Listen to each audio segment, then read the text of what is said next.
তো গাইস আমরা লিচু বাগানে আছি, কিন্তু দুঃখের বিষয় লিচু নাই। তো রাইট নাও তো আসলে ঈশ্বর দিয়ে আসছি। তো লিচু বাগানে আসলে যে টাইমটুকু লিচু হয় এই টাইমে আসার কথা ছিল, তো অনেক গরমে আসলে আসতে পারিনি কুষ্টিয়ার থেকে। তারপরেও লিচু বাগানে আসছি। কিছু আম আছে, এ দেখো আম, তো হিমসাগর আম।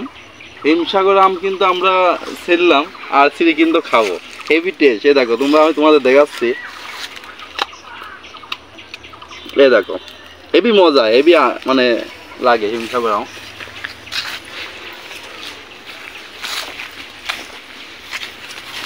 এই দেখেন আম আছে, প্রচুর আম, এই দেখেন আম, ঠিক আছে। তো লিচু নাই তাই কি হয়েছে, কিন্তু আমরা অবশ্যই আম খাচ্ছি। আর লিচু বাগানের মাঝে মাঝে অনেক আম আছে, এই দেখেন আম, প্রচুর আম। তো আমরা আম খাচ্ছি গাইজ। তো ভিডিওটা ভালো লাগলে অবশ্যই তোমরা লাইক কমেন্ট করবা। ভালো থাকো, সুস্থ থাকো, আল্লাহ হাফেজ।